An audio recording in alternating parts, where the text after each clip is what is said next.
होना चाहिए, लेकिन उसके बीच में हम कुछ बोले तो उसकी कुछ महत्ता नहीं रहती है।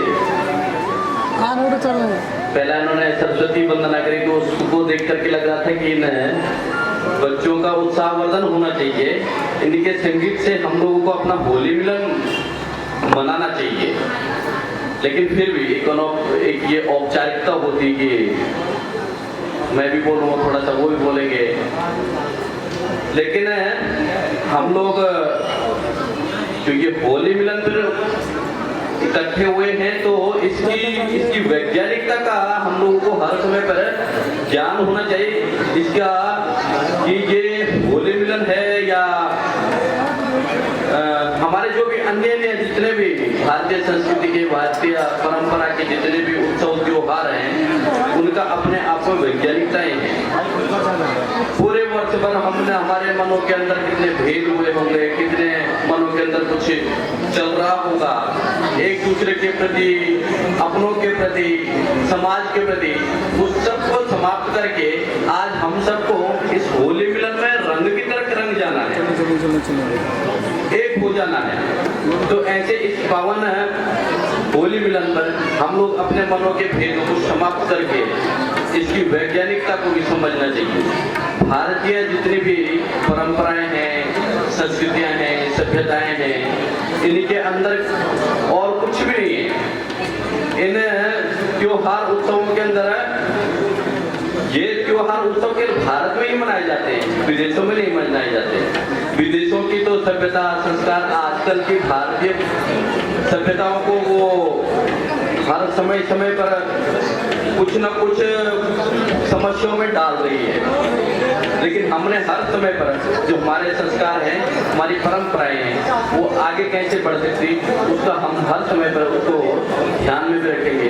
उसको हम अपने आने वाली पीढ़ी में उसके अंदर ये परंपरा कैसे जा सकती है, उसको हर समय पर हम आने वाले संस्कार कैसे हो सकते हैं, कि जो संस्कारों के आज हम शालाएं चलानी पड़ रही है, संस्कारों के अलग से कक्षाएं देनी पड़ रही हैं, तो उसके लिए हम संस्कार तो हमारे अंदर ऑलरेडी हमारे जीन में है, वो संस्कारों से हम लोग दूर कैसे हो सकते हैं।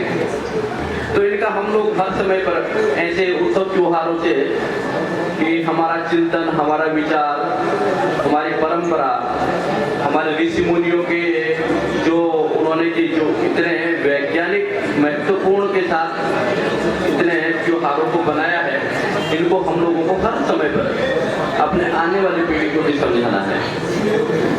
आज घरों में जो संस्कार हैं, वो संस्कार पाश्चात्य संस्कार के उनके साथ अच्छी तरह से उनके अंदर जा रहे हैं। तो हम अपनी संस्कृति सभ्यता को कैसे, आज क्योंकि केंद्र की सरकार उसी में लगी हुई है और देश आगे बढ़ने का अगर कोई उनके पास कोई विकल्प है तो वो केवल और केवल भारतीय संस्कृति और भारतीय सभ्यता ही है, दूसरे के किसी के पास नहीं है। तो ऐसे इन पवित्र पावन उत्सवों से, त्योहारों से हम लोग अपने कि हम अपनी सभ्यता, अपनी परंपरा को कैसे बचा सकते हैं, आगे वाली पीढ़ी को हम ये जो संस्कार है वो कैसे दे सकते हैं, उसका आप लोग हर समय चिंतन विचार करेंगे तो वाकई में हम लोग इस त्योहार से अपने अंदर एक नई ऊर्जा, एक उत्साह, हर्षोल्लास इसके साथ मना करके इसको हम हर समय पर याद करेंगे।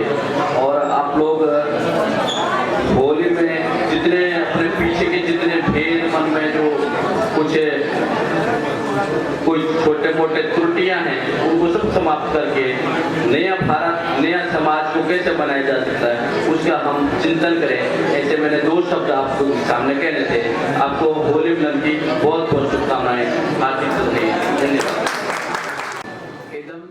नमः सर्वजेभ्यः सर्वेभ्यः पतिकलेभ्यः। परम श्रद्धेय स्वामी श्यामनाथ जी, आदरणीय श्रीमान सुबोध जी, बड़े भाई प्रवीण जी, इस संस्था के मुख्य संरक्षक, नमो क्लब के, श्रीमान अश्विनी गर्ग जी चेयरमैन नमो क्लब के, श्रीमान मनीष महाजन जी अध्यक्ष नमो क्लब एवं अन्य सदस्य और जो पोजीशन की अवस्था में है नमो क्लब से जुड़े हुए एवं इस अग्रवाल धर्मशाला जिन्होंने यह स्थान मुहैया कराया है, सभी बंधुओं बगरी को मेरा प्रणाम। सर्वप्रथम इस वसंती नव षष्ठी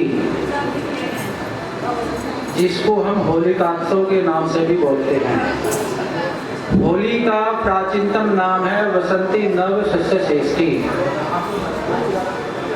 वो कैसे है, क्या उसका विज्ञान है, वो सब हम अभी के बाद थोड़ी सी देर में चर्चा करेंगे। पर बहुत सारी हम लोगों ने किंवदंतियां, फोकलोर, समाजी सोच, नया जोश। तो मंचासीन जो विद्यार्थी, मैं प्रयोग करता हूँ कि विद्यार्थी हैं जिन्होंने इतनी अच्छी सरस्वती वंदना गीत गाया, इनके लिए बहुत बड़ी जोरदार।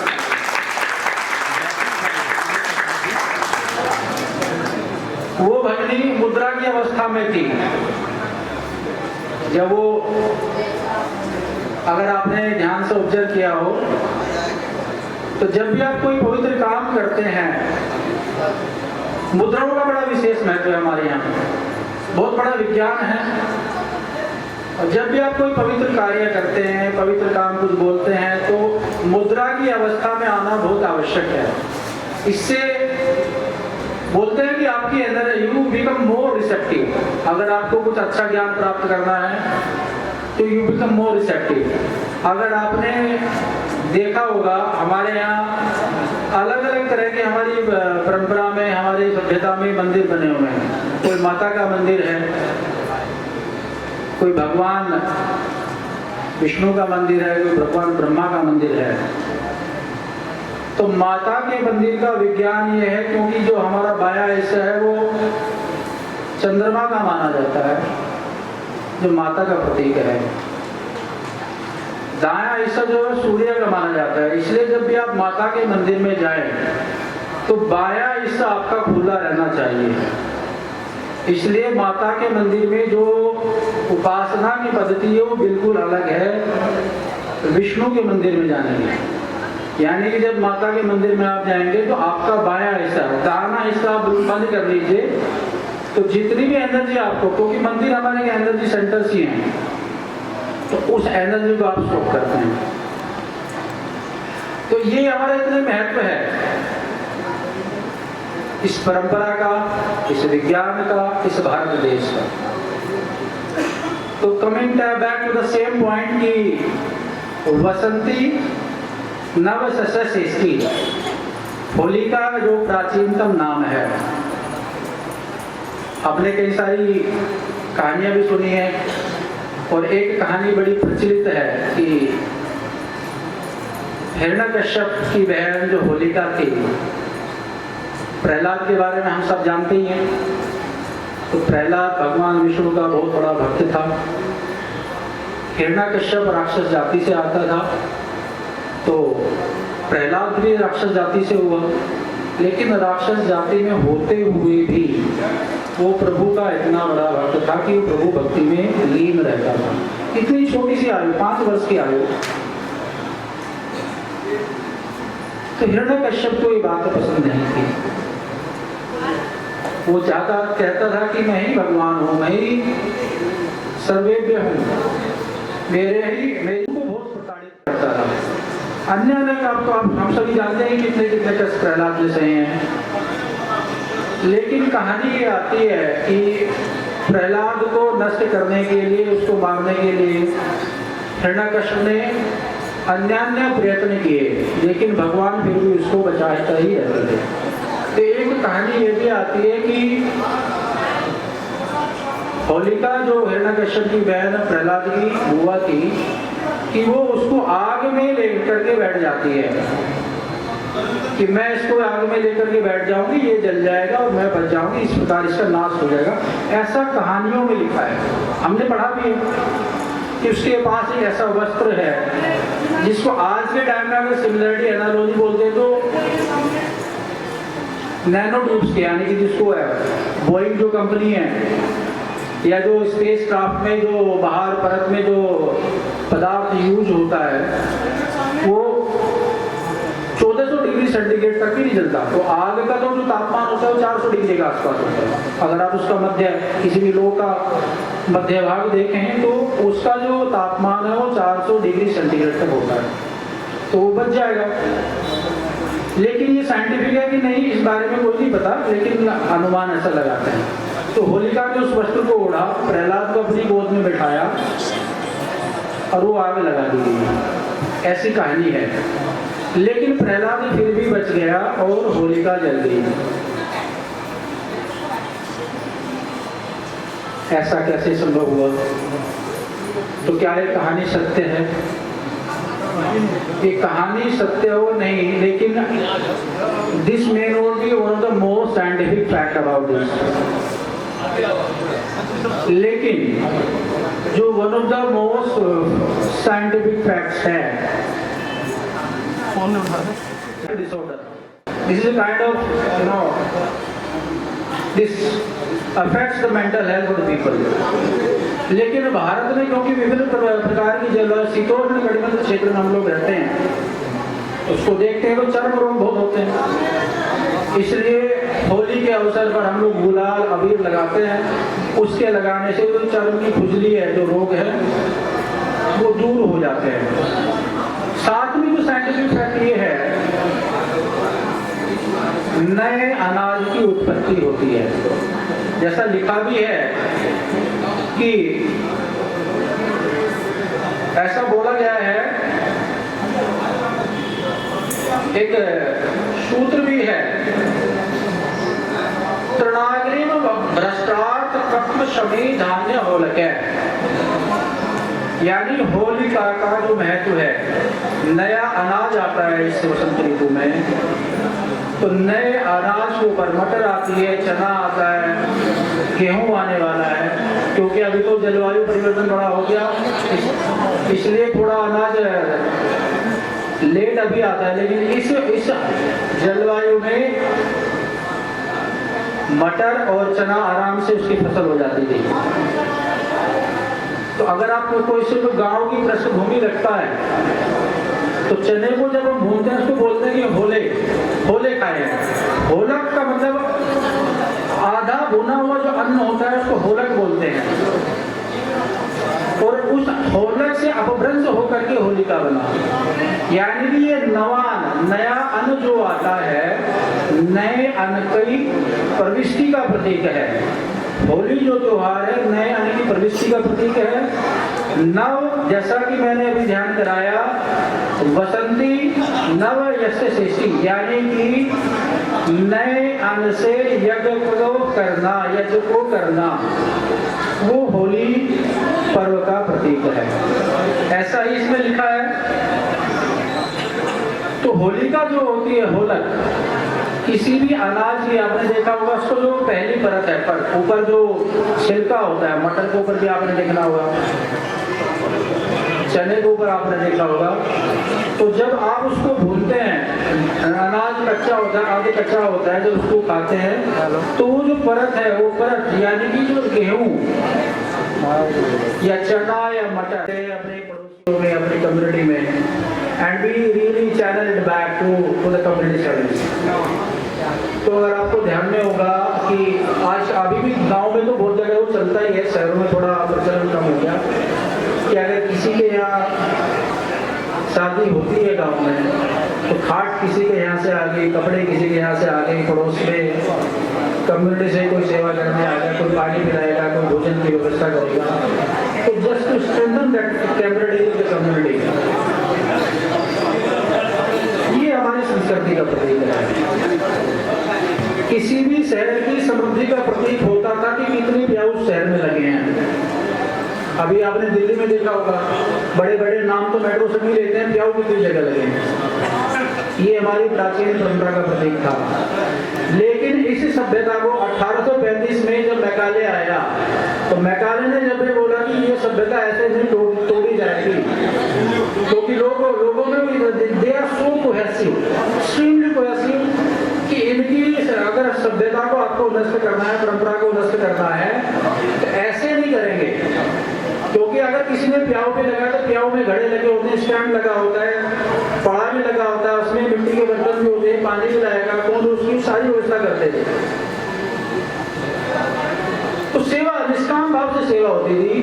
अंग्रेजों ने क्या किया, 1861 में सोसाइटी सिस्टम वेरी ऑर्गेनाइज, ऐसा करके उन्होंने बोला, बट सदम रूप से वो सभ्यता को, परंपरा को तोड़ने का तरीका था। And gradually they were able to do it also. They did it. They did it way back in US. They did it in Africa. They did that in various other countries. And they tried all that also. But लेकिन जो हमारी सभ्यता है वो अध्यात्म की सभ्यता है। तो शहरों में तो वो हो गया, लेकिन गांव में अभी भी प्रचलित है। इसलिए आपने देखा होगा कि पहले सराय भी बनते थे, सब कुछ सेवा भाव करते थे, अपने लाला लोग बड़ी बड़ी धर्मशालाएं बनाते थे, कितनी सेवा भाव थी। जो भी कमाया उसका एक भाग वो समाज की, कम्युनिटी की सर्विस में जरूर जाता है। तो कोई भी पर्व हमारी सेवा का प्रतीक है। इसलिए उसी के ऊपर मैं एक हरिवंश राय जी की कविता है, उसका पाठ करूंगा। फिर एक छोटी सी बकवास है, वो वास्तव में हंसने के लिए है, उसको बात करके फिर मैं अपनी बात को समाप्त करूंगा। तो हरिवंश राय जी ने लिखा है, यह मिट्टी की चतुराई है, रूप अलग और रंग अलग, भाव विचार तर्क अलग है, ध्यान अलग है, ढंग अलग। आजादी है जिसको जाओ आज उसे वर लो, होली है तो आज परिचित से परिचय कर लो, अपरिचित से परिचय कर लो। निकट हुए तो बनो निकटतर, निकट हुए तो बनो निकटतर, और निकटतम भी जाओ, रूढ़ी रीति और नीति के शासन से मत घबराओ। आज नहीं बरजेगा कोई, मनचाही कर लो, होली है आज तो आज मित्रों को पलकों में भर लो। प्रेम चिरंतन मूल जगत का, वैर घृणा भूले छटकी, भूल चूक लेनी देनी में सदा सफलता जीवन की। पर्व का यही प्रतीक है। जो हो गया वीराना उसको फिर अपना कर लो, होली है आज शत्रु को भी बाहों में भर लो। होली है तो आज अपरिचित से परिचय कर लो, होली है तो आज मित्र को पलकों में धर लो। भूल चूक सूर से भरे वर्ष के वैर विरोधों को, होली है आज तो शत्रु को भी बाहों में भर लो। तो ये आपसी भाईचारे का छोड़ने को कबीर साहब ने कहा था। कबीर एक बहुत बड़े संत थे। संत अच्छी शिक्षा देते हैं। शिक्षा स्कूलों में मिलती है। स्कूलों में तो बच्चे पढ़ते हैं। बच्चे अक्सर लड़ाई करते हैं। लड़ाई तो जहांगीर ने भी की थी। जहांगीर की पत्नी का नाम नूरजहां था। नूरजहां को गुलाब बहुत पसंद था। गुलाब कश्मीर में होता है।